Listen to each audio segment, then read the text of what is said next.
हाँ जी, नमस्कार दोस्तों। स्वागत है आप लोगों का मेरी इस ऑनलाइन क्लास में। शुरू करते हैं आज की क्लास को। राजस्थान इतिहास चल रहा है हमारी क्लासों में।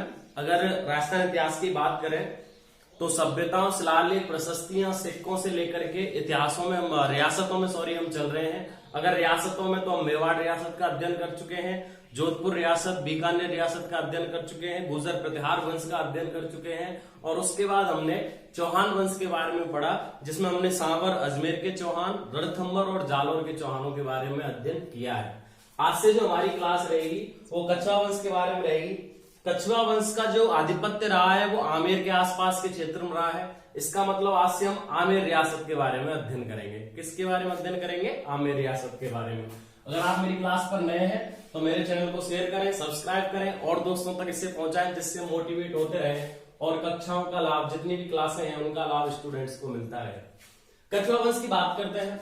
कछवा वंश अपने आप को श्री राम के जो पुत्र थे, श्री राम के पुत्र कुश का वंशज मानते हैं। यानी कि इनके लिए कोई ऐसा कथन नहीं है कि ये आबू यज्ञ से पैदा हुए या फिर इनको विदेशी बताया गया है, उसकी संतान बताया गया है। सीधा का सीधा ये भगवान श्री राम के पुत्र कुश के वंशज थे। इनमें जो सबसे पहले शासक का हम नाम पढ़ते हैं उनका नाम है राजा नल। क्या नाम है? राजा नल है। राजा नल ने ही नस्वर, जिसको नरवर, आसपास के जंगलों को नरवर तथा आसपास की रियासत को ग्वालियर नाम से आज जाना जाता है, ग्वालियर की नींव डाली थी। यानी कि अगर पूछा जाए ग्वालियर की नींव डालने का काम किसने किया है तो राजा नल के द्वारा किया गया है। किसके द्वारा किया गया है सर? राजा नल के द्वारा नस्वर, नरवर या ग्वालियर की नींव डाली गई है। राजा नल का एक पुत्र था जिसका नाम था ढोला। क्या नाम था? ढोला। ढोला की शादी जैसलमेर की राजकुमारी मरवन के साथ हुई थी। किसके साथ हुई थी? मरवन के साथ। किसके साथ? मरवन। कौन से कहां की राजकुमारी थी? जैसलमेर की। जैसलमेर की राजकुमारी थी जिसका नाम क्या था? मरवन था। उससे शादी हुई नल के पुत्र ढोला की। इसके कारण इन दोनों की कहानियों को वर्तमान में ढोला मारू के नाम से जाना जाता है, या इन्हीं के लिए ढोला मारू शब्द का प्रचलन हुआ है। ठीक है ना सर? ढोला कौन था? राजा नल का पुत्र था। मरवन कौन थी? तो जैसलमेर की राजकुमारी थी। इन दोनों के लिए ही कौन से वर्ण का प्रचलन हुआ है? ढोला मारू वर्ण का प्रचलन हुआ है। अब बात करते हैं कि ये लोग आमेर में कैसे आए। आमेर रियासत, इनकी जो आमेर रियासत है वो कैसे बनी? देखिए, आमेर रियासत का जो प्राचीन नाम था वो था ढूंढाड़। क्या नाम था? ढूंढाड़। यहाँ पे एक नदी बहती है जिसका नाम ढूंढ नदी है। क्या नाम है? ढूंढ नदी। उस ढूंढ नदी के आसपास के क्षेत्र को ढूंढाड़ कहा जाता है। इसी के आसपास एक क्षेत्र पड़ता है जिसका नाम है दौसा। क्या पड़ता है? दौसा। बताया जाता है कि ग्वालियर का एक शासक था जिसका नाम था दुले राय। क्या नाम था? दुले राय, जिसको हम तेजकरण के नाम से भी जानते हैं। देखिए, पहले ये लोग कहां थे? ग्वालियर में। ग्वालियर के ही राजकुमार या पुत्र ढोला की शादी मरवन, जैसलमेर की राजकुमारी से हुई।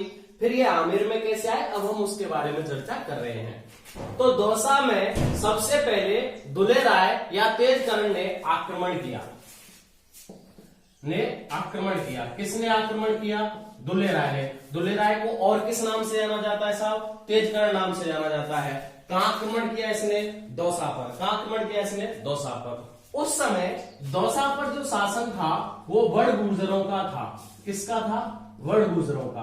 तो इसने वड़ गुर्जरों को पराजित किया और यहां का शासन जीत करके अपने पिता को दे दिया, जिसका नाम था सोड़ा सिंह। कौन था? दुले राय का पिता।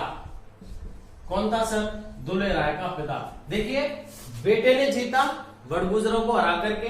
दुले राय या तेजकरण ने दौसा क्षेत्र को सबसे पहले जीता, वड़गुजरों पर आक्रमण किया और सोड़ा सिंह अपने पिता को राज सौंप दिया। ठीक है ना? ऐसा भी बताया गया है कि दुले राय को दौसा का एक राजा था जिसका नाम था, चौहान राजा था, चौहान रालपसी। क्या नाम था? चौहान रालपसी। तो तो चौहान रालपसी ने दुल्हे राय को अपनी मदद के लिए बुलाया था बड़गुजरों को हराने के लिए। बड़गुजर इस क्षेत्र पर आधिपत्य करना चाहते थे, इस क्षेत्र को जीतना चाहते थे। तो दुल्हे रालपसी ने, जो दौसा का शासक था, उसने दुल्हे राय को बुलाया अपने पास अपनी मदद के लिए। दुल्हे राय की शादी, जब दुल्हे राय ने बड़गुजरों को जीत लिया तो दुल्हे राय की शादी रालपसी की पुत्री से हुई और दहेज में मिल गया दौसा।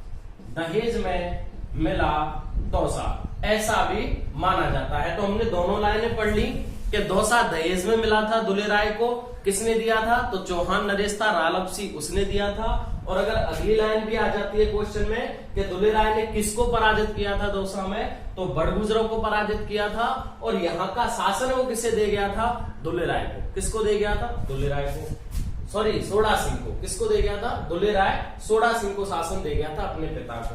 बाद में यहाँ पर स्वयं दुल्हे राय आता है।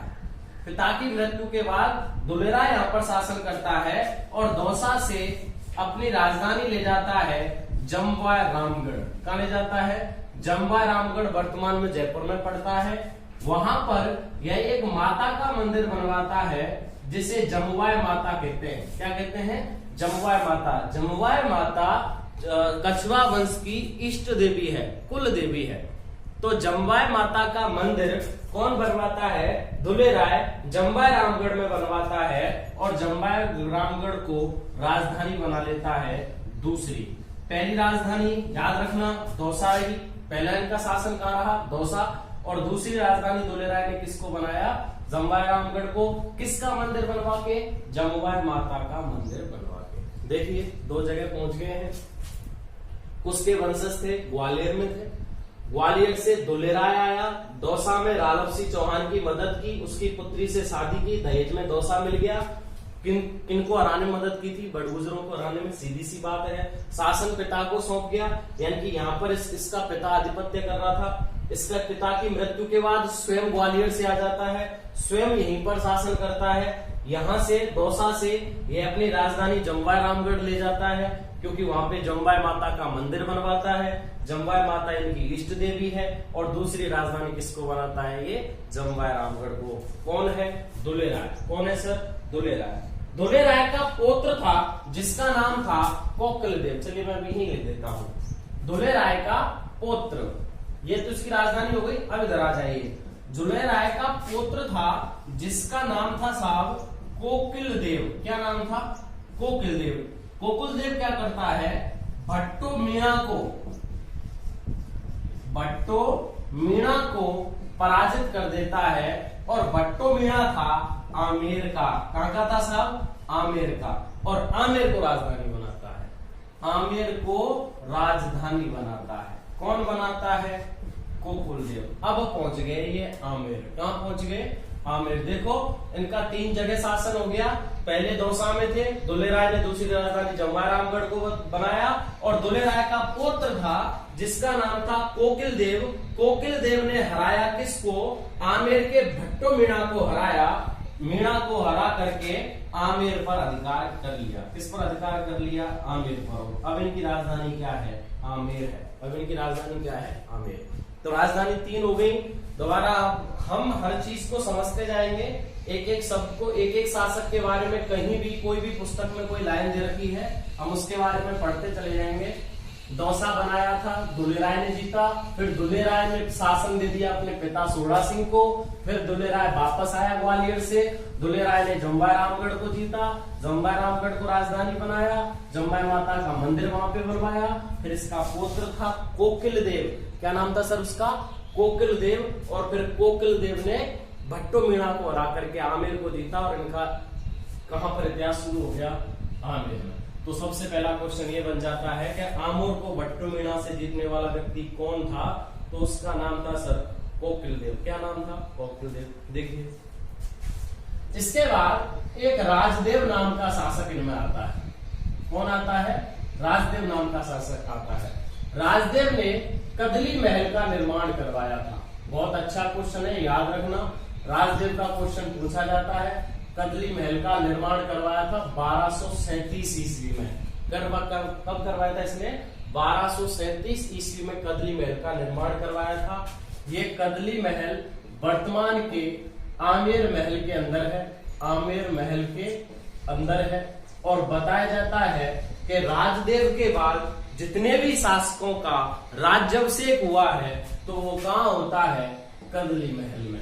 देखिए अच्छा क्वेश्चन हमने पढ़ा, राज्य अभिषेक होता है किसका, सभी कछवा शासकों का, सभी कछवा शासकों का राज्याभिषेक कहां पर होता है, उसके बाद कदली महल में किया जाता है। कदली महल किसने निर्माण करवाया था, राजदेव ने निर्माण करवाया था। कब करवाया था, 1237 में करवाया था। देखिए इसके बाद और छोटे मोटे शासक चलते रहते हैं इनमें। फिर उसके बाद एक शासक का अध्ययन करते हैं जिसका नाम है पृथ्वीराज कछवा। क्या नाम है सर, पृथ्वीराज कछवा। अच्छा, पृथ्वीराज कछवा का नाम आपने पढ़ा होगा, कहां पढ़ा होगा, खानवा के युद्ध में। कहां पढ़ा होगा सर, खानवा के युद्ध में। तो खानवा के युद्ध में, खानवा के युद्ध में सांगा की सहायता की, सांगा की सहायता किसके द्वारा की गई थी, पृथ्वीराज कछवा के द्वारा की गई थी। खानवा के युद्ध में सांगा की तरफ से लड़ने आमेर से कौन गया था, तो पृथ्वीराज कछवा गया था। कौन गया था सर, पृथ्वीराज कछवा गया था। देखिए इनका जो मूलतः शासन मिलता है, जिस तरीके से इनका काल रहा, वो मिलता है भारमल से। किससे मिलता है, भारमल से। लेकिन भारमल से पहले एक व्यक्ति का नाम और मैं आपको बता देता हूं, जिसका नाम है रतन सिंह। अगर कभी पूछा जाए कि शेरशाह सूरी की अधीनता स्वीकार किसने की थी, तो रतन सिंह ने शेरशाह सूरी की अधीनता स्वीकार की थी। किसकी अधीनता स्वीकार की थी, शेरशाह सूरी की अधीनता स्वीकार की। किसके द्वारा की गई थी शेरशाह सूरी की अधीनता स्वीकार, तो वो की गई थी रतन सिंह के द्वारा। रतन सिंह के बाद इसमें जो प्रमुख शासक हम जिसका नाम पढ़ते हैं, उसका नाम है भारमल या बिहारीमल। इसका नाम है सर भारमल या बिहारीमल। यह प्रमुख शासक था जिसने आमेर रियासत को बढ़ावा दिया, या आमेर रियासत इसके समय ही अच्छे ढंग से जानी जाने लगी। देखिए अगर भारमल की हम बात करें तो भारमल का शासन जून 1547 से लेकर के, जून 1547 से लेकर के 1574 ईस्वी तक माना जाता है। 1574 ईस्वी तक माना जाता है। किसका शासन काल है, भारमल का। किसका शासन काल है, भारमल का। याद रखिए इसी का चाचा था जिसका नाम था सांगा, जिसने सांगानेर की स्थापना की। याद रखिए अगर क्वेश्चन बन जाए कि सांगानेर की स्थापना किसके द्वारा की गई थी, तो सांगा के द्वारा की गई थी, जो भारमल का चाचा था। और सांगानेर का पहला जो नाम था उसका नाम था मौजमाबाद। क्या नाम था सर, मौजमाबाद। सांगानेर की स्थापना किसने की, भारमल के चाचा सांगानेर, और पहला नाम क्या था, मौजमाबाद नाम था। अब भारमल के बारे में हम जानकारी कर देते हैं। भारमल पहला ऐसा राजपूत शासक था जिसके द्वारा अकबर से भेंट की गई थी। किससे भेंट की गई थी, अकबर से। देखिए सबसे पहले 20 जनवरी 1562 को एक व्यक्ति है जिसका नाम है चगताई खां। चुगताई खां भी आ जाता है नाम, चुगताई खां या चगताई खां। इसकी मदद से अकबर से मिला, अकबर से मिला। कौन मिला था, भारमल। भारमल 20 जनवरी 1562 ईस्वी को चगताई खां नामक एक व्यक्ति की मदद से अकबर से मिला था। कब मिला था, जब अकबर आ रहा था अजमेर तीर्थ यात्रा पर। जब तीर्थ यात्रा पर अजमेर आ रहा था उस समय सांगानेर नामक स्थान पर, वही सांगानेर जो इसके चाचा ने बसाया था। कौन था इसका चाचा, चाचा सांगा।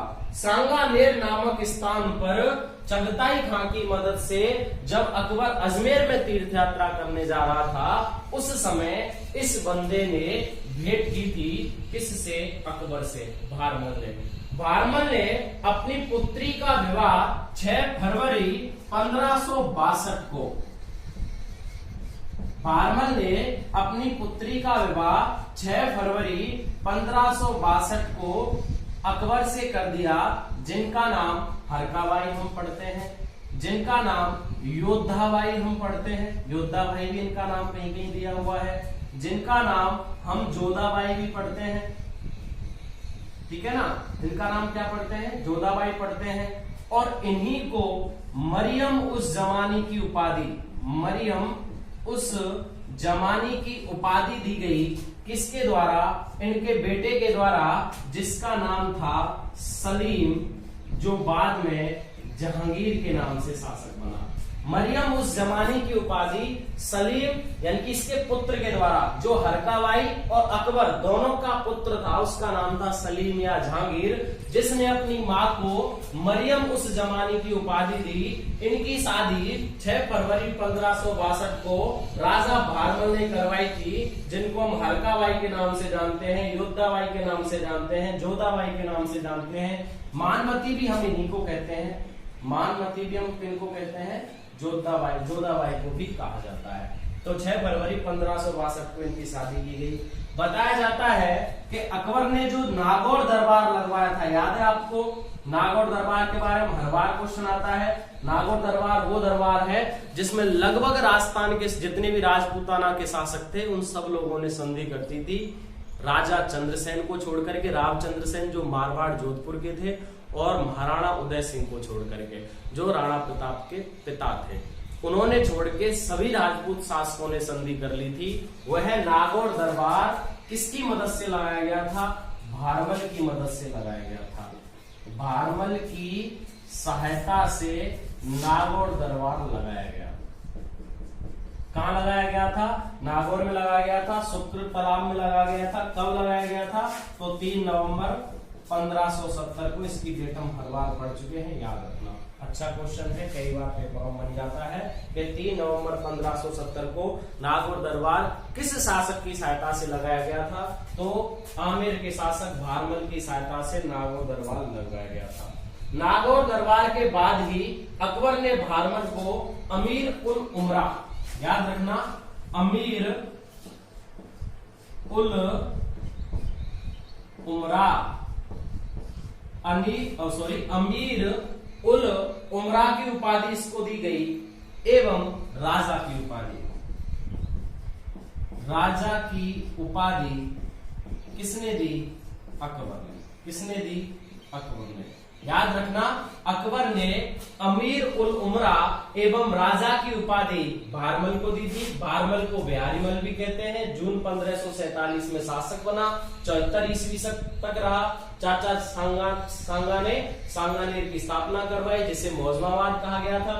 20 जनवरी 1562 को चगताई खां आदमी की मदद से अकबर से मिला, जब अकबर तीर्थ यात्रा करने जा रहा था। फिर ये पहला राजपूत राज अकबर से मिला।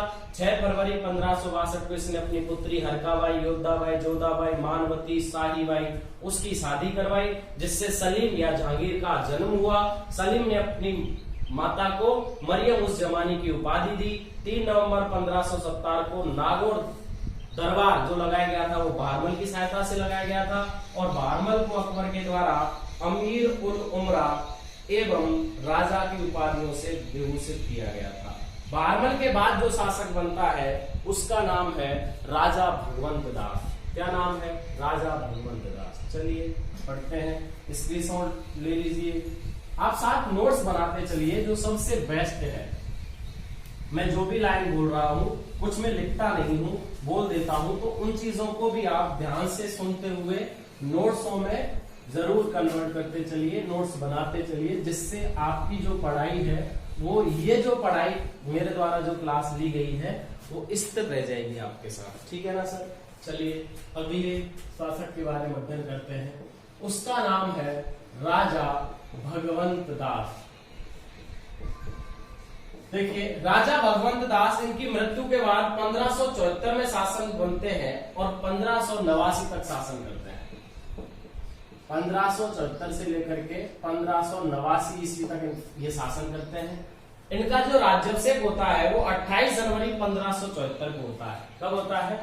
28 जनवरी 1574 को राज्याभिषेक होता है। क्या होता है सर? इनका राज्याभिषेक होता है। किनका राज्याभिषेक होता है सर?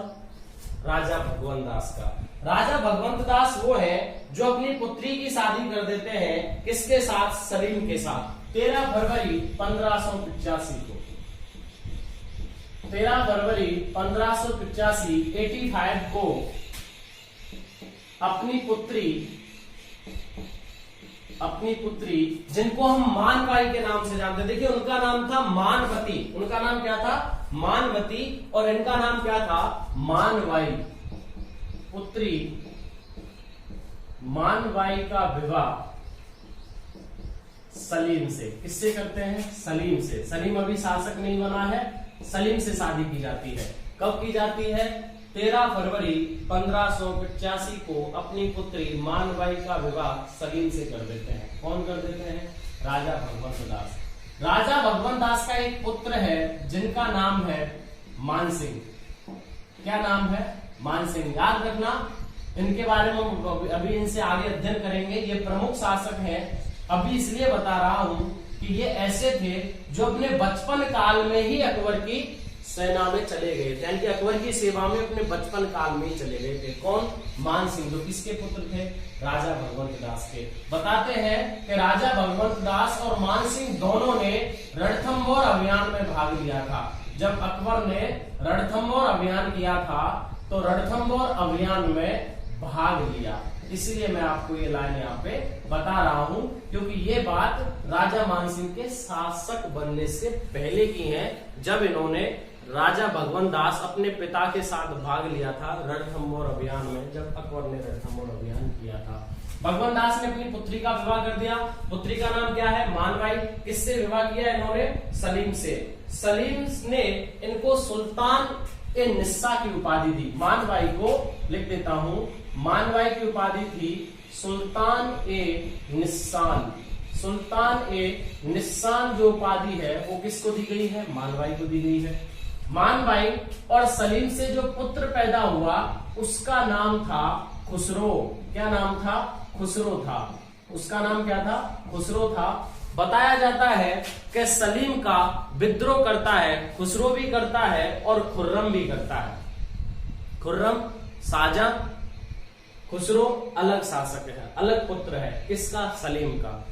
बताते हैं कि सलीम का विद्रोह जब खुसरो करता है तो सलीम इसको अंधा करके मरवा देता है। अंधा करवा कर हत्या करवा दी जाती है। किसके द्वारा करवा दी जाती है? सलीम के द्वारा। किसकी? मानबाई सुल्तान निस्सा के पुत्र खुसरो की, जो सलीम और मानबाई दोनों का पुत्र था, उसकी हत्या सलीम का विद्रोह करने पर सलीम अंधा करवा देता है और खुसरो की हत्या करवा देता है, जो किसका पुत्र था? मानबाई का पुत्र था। किसका पुत्र था? मानबाई का।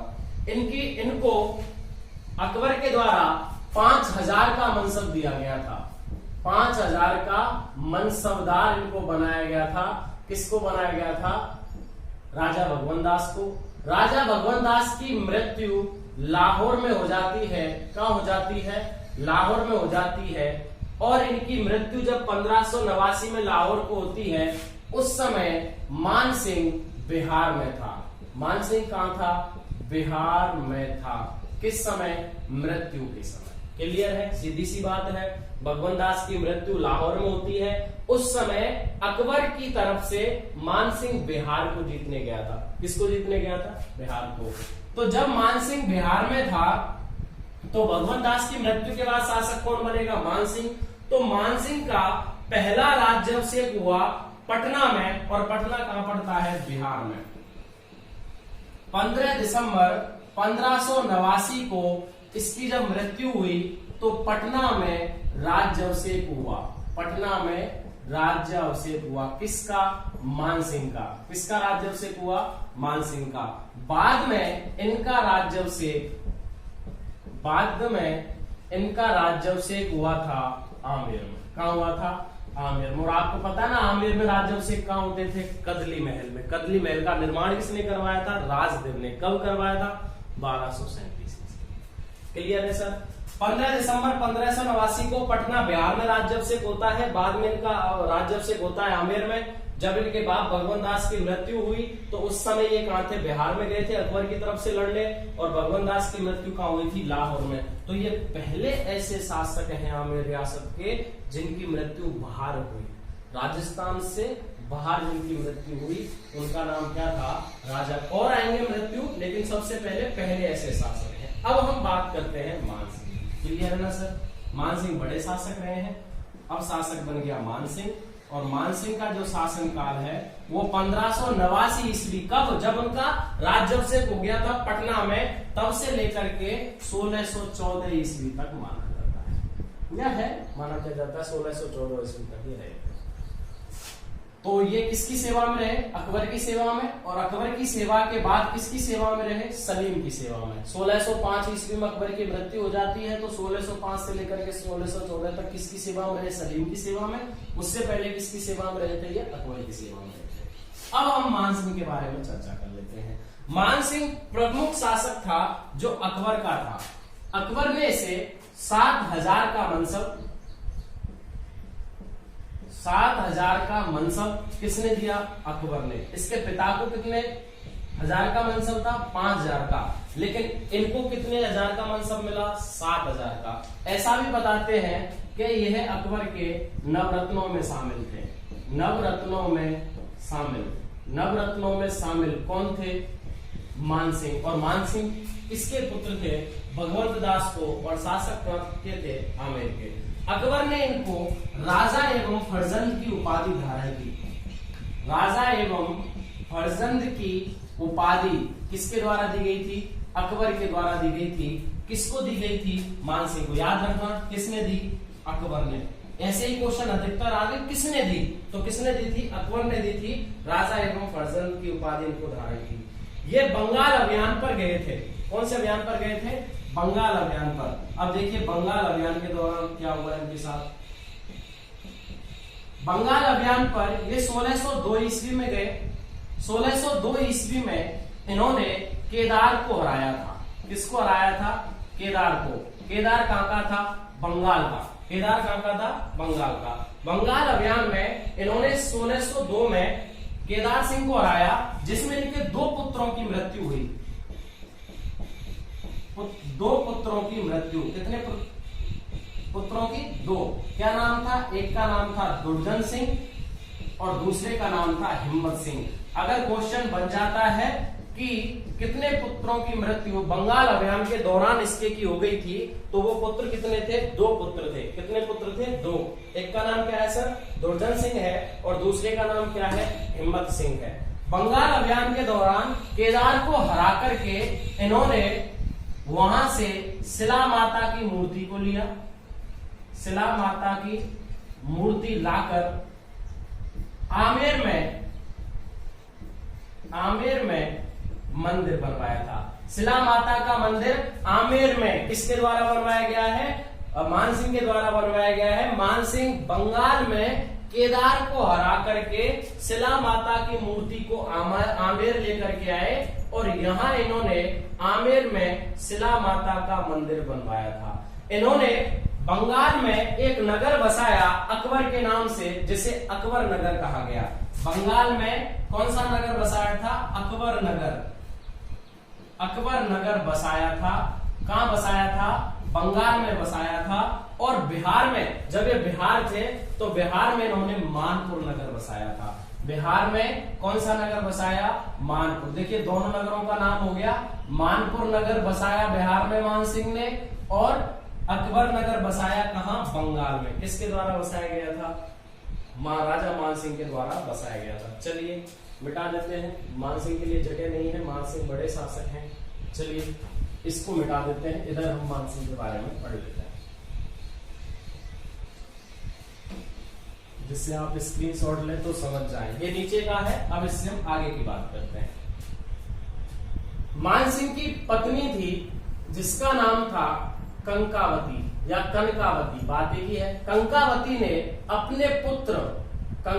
ने अपने पुत्र, इसका एक पुत्र था जिसका नाम था जगत सिंह।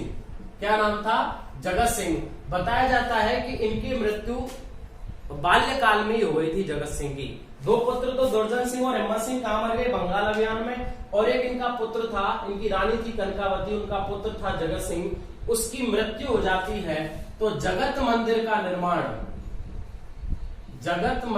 निर्माण कंकावती के द्वारा करवाया जाता है। किसके द्वारा करवाया जाता है? पत्नी कंकावती के द्वारा अपने पुत्र जगत सिंह की याद में जगत मंदिर का निर्माण करवाया गया।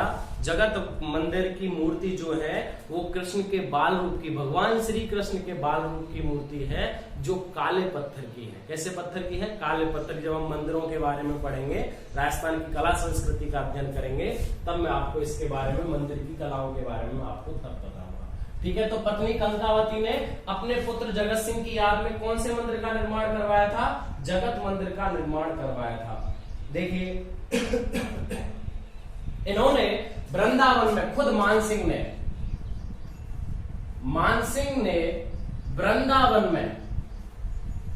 वृंदावन में गोविंद देव जी के मंदिर का निर्माण करवाया। गोविंद देव जी के मंदिर का निर्माण किसके द्वारा करवाया गया था? स्वयं मानसिंह के द्वारा वृंदावन में गोविंद देव जी के मंदिर का निर्माण करवाया गया था। मानसिंह ने बिहार के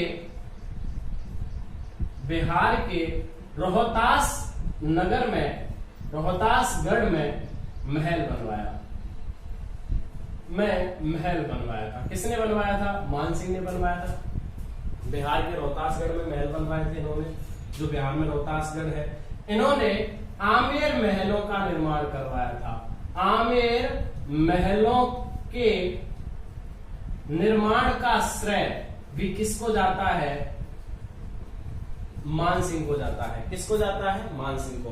देखिए मानसिंह के बारे में चर्चा कर रहे हैं। कई नगर बसाए हैं। कौन कौन सा? अकबर नगर बंगाल में, मानपुर बिहार में, और बिहार के रोहतासगढ़ में महल बनवाए। आमेर महलों का श्रेय पूरा भी इनको जाता है। मानसिंह ने वृंदावन में गोविंद देव जी का मंदिर का निर्माण करवाया। पत्नी कंकावती ने अपने पुत्र जगत सिंह की याद में जगत मंदिर का निर्माण करवाया था। किसका निर्माण करवाया था? जगत मंदिर का। ठीक है ना। अब हम इनके कवियों के बारे में बात करेंगे, उसके लिए मैं आप इसको मिटा देता हूँ। ठीक है ना। अभी इनकी मृत्यु नहीं हुई है, अभी हम नहीं मान रहे इनको, अभी हम इनके कवियों के बारे में चर्चा करेंगे। चलिए एक एक लाइन को आप लिखते जाइए। मैं किसी भी शासक में कोई भी ऐसी लाइन नहीं छोड़ूंगा जिसका क्वेश्चन अगले पेपरों में बनने का आधार बनता है। ठीक है ना सर। आप तो बस नोट्स बनाइए साथ में और क्लियर कीजिए हिस्ट्री को, जिससे आपको दोबारा कहीं भी पढ़ने की जरूरत नहीं पड़े। अभी हम किसकी बात कर रहे हैं सर? मानसिंह की। किसकी बात कर रहे हैं? मानसिंह की बात कर रहे हैं। मानसिंह का शासनकाल हमको पता ही है, 1589 से लेकर के कब तक है? 1614 तक। अब हम इनके दरबारी कवियों की बात करते हैं। इनके समय सबसे पहले हम बात करते हैं दादू दयाल जी की। दादू दयाल जो नरैना जयपुर में रहते थे, जो दादू पंथी संप्रदाय का प्रमुख एरिया है नरैना जयपुर, वो किसके समकालीन थे?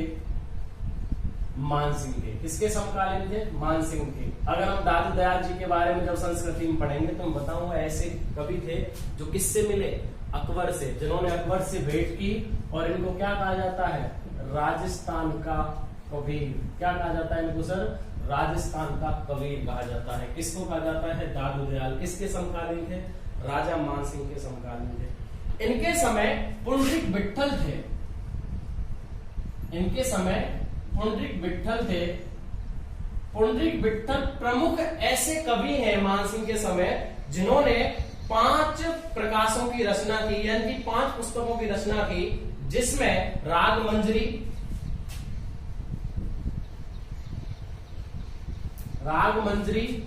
राग चंद्रोदय, ठीक है, जयसिंह कल्पद्रुम, क्या क्या नाम है? राग मंजरी है, राग चंद्रोदय है, जयसिंह कल्पद्रुम है, राग कल्पद्रुम है और धूनी प्रकाश है। अच्छा, जयसिंह कल्पद्रुम को ही राग कल्पद्रुम कहते हैं, याद रखना। राग कल्पद्रुम किसको कहा जाता है? जयसिंह कल्पद्रुम को कहा जाता है। फिर इन्होंने पुस्तक लिखी जिसका नाम था दूनी प्रकाश। क्या नाम है पुस्तक का? दूनी प्रकाश है। 4 पुस्तकें हैं और 5वीं जो है इनकी जो प्रमुख पुस्तक है उसका नाम था नर्तन निर्णय। नर्तन निर्णय। ये पांचों की पांचों पुस्तकें किसके द्वारा लिखी गई हैं? पुंडरीक विट्ठल के द्वारा। राग मंजरी, राग चंद्रोदय, जयसिंह कल्पद्रुम जिसको राग कल्पद्रुम के नाम से जाना जाता है, और दूनी प्रकाश, नर्तन निर्णय, ये पांचों पुस्तकें किसके द्वारा लिखी गई हैं? पुंडरीक विट्ठल के द्वारा लिखी गई हैं। इनके समय एक प्रमुख व्यक्ति थे जिनका नाम था मुरारी दान। मुरारी दान ने मान प्रकाश नाम की पुस्तक लिखी। मुरारी दान ने कौन सी पुस्तक लिखी है? मान प्रकाश नाम की पुस्तक लिखी है।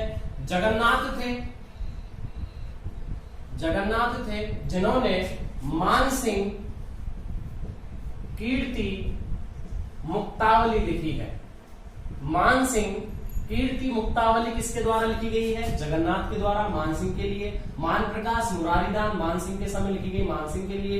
पुंडरीक विट्ठल ने राग मंजरी, राग चंद्रोदय, जयसिंह कल्पद्रुम जिसको राग कल्पद्रुम कहते हैं, और दूनी प्रकाश और नर्तन निर्णय, ये पुस्तकें भी किसके समय लिखी गई हैं? मानसिंह के समय लिखी गई हैं।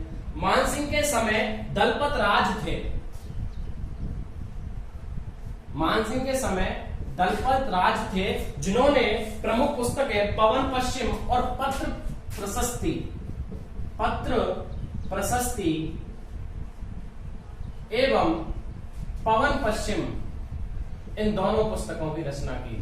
पवन पश्चिम की रचना एवं पत्र प्रशस्ति की रचना दलपत राज ने किसके समय की? मानसिंह के समय की।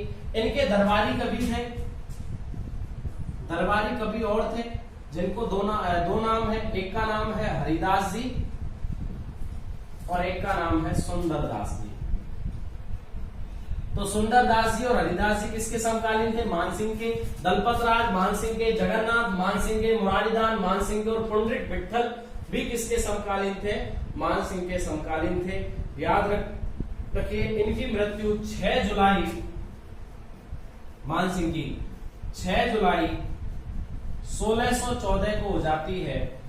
इनकी मृत्यु 6 जुलाई 1614 को हो जाती है जब जहांगीर के द्वारा इनको दक्षिण अभियान में भेजा जाता है। जहांगीर के दक्षिण अभियान के समय, जहांगीर के दक्षिण अभियान के समय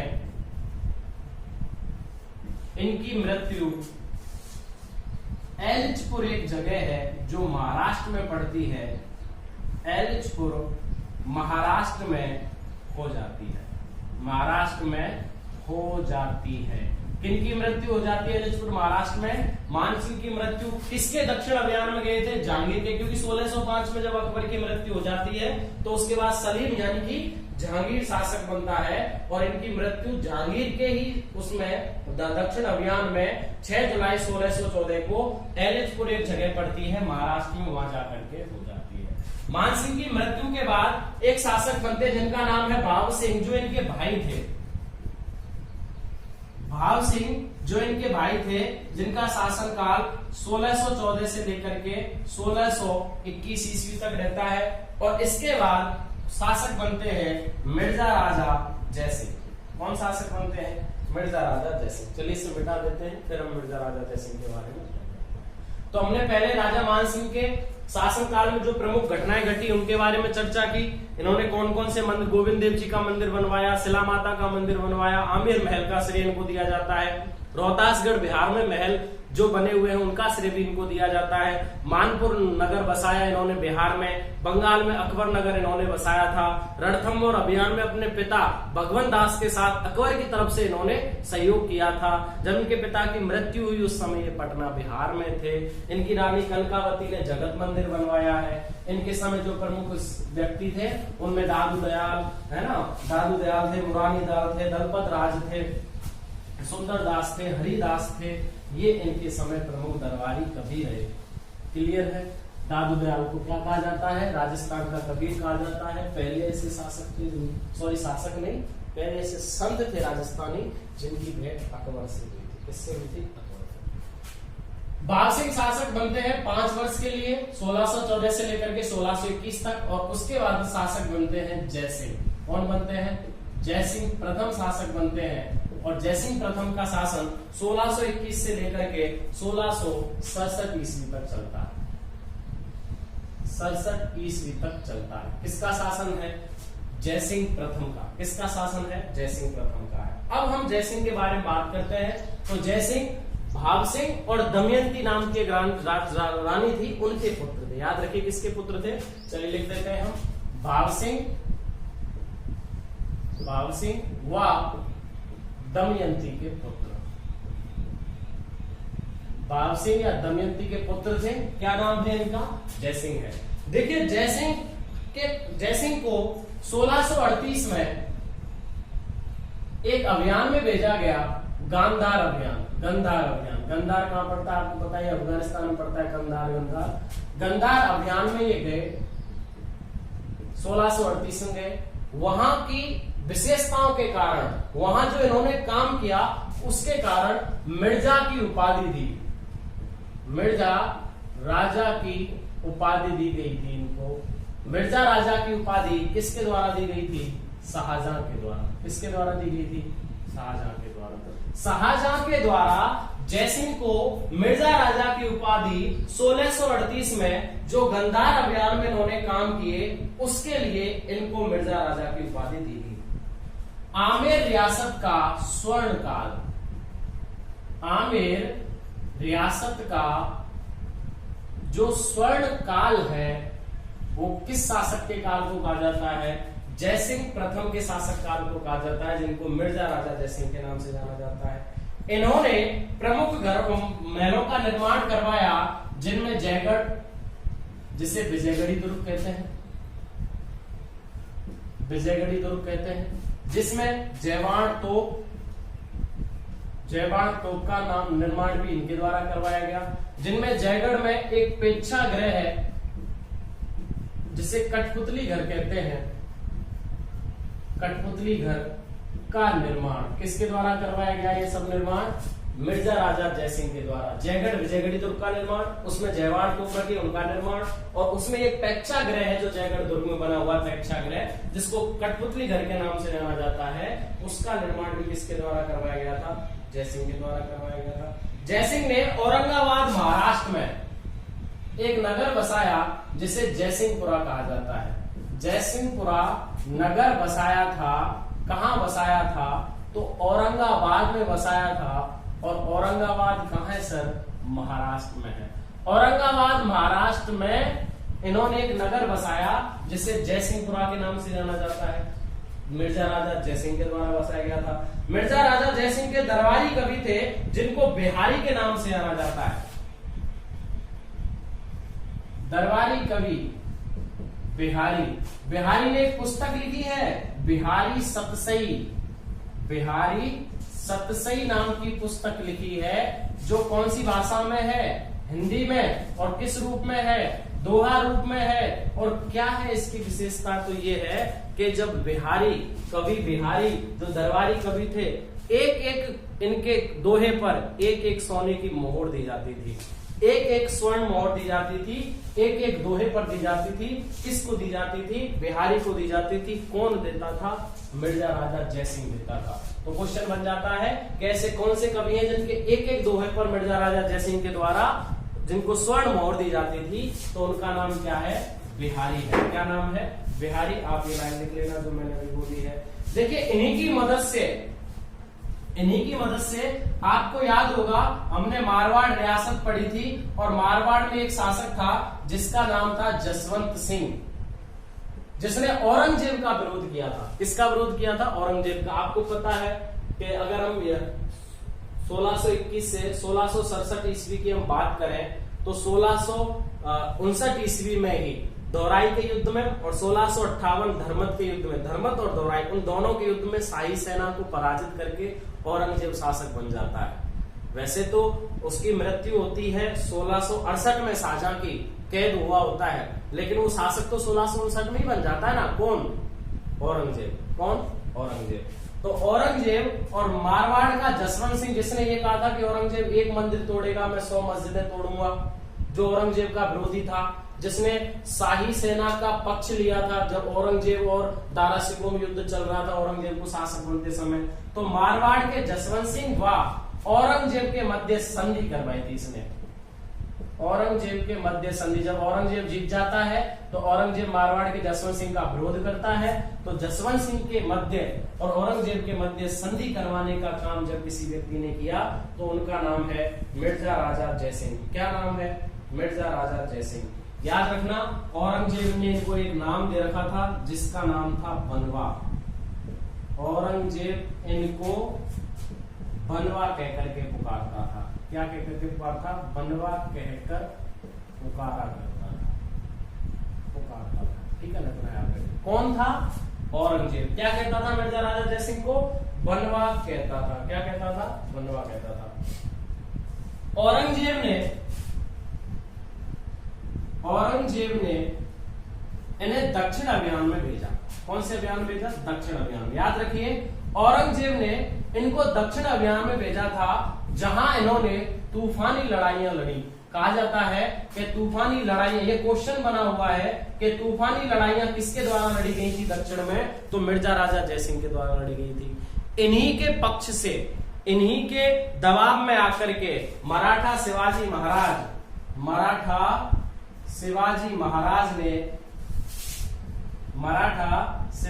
महाराज ने 11 जून 1665 को पुरंदर की संधि की थी। याद रखिए, बहुत अच्छा क्वेश्चन है कि किसके दबाव या सहयोग से पुरंदर की संधि 11 जून 1665 को मराठा शिवाजी महाराज ने की थी। तो मिर्जा राजा जयसिंह के दबाव में आकर के औरंगजेब से जो संधि है वो 11 जून 1665 को की गई थी, पुरंदर की संधि। अगर पुरंदर की संधि की हम बात करें तो मराठा शिवाजी में हम जरूर पढ़ेंगे इनको, लेकिन यहाँ बताते हैं कि 35 दुर्ग थे मराठाओं के पास, उनमें से 23 दुर्ग 23 दुर्ग ये लौटा देते हैं, 12 दुर्ग इनके पास रह जाते हैं।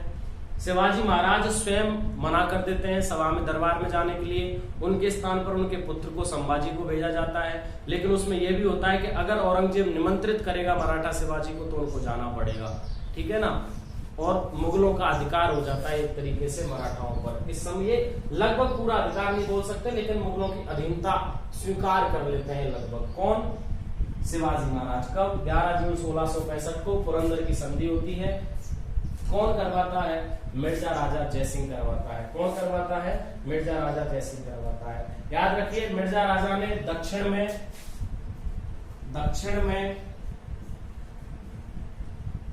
मिर्जा राजा ने भूमि बंदोबस्त किया था।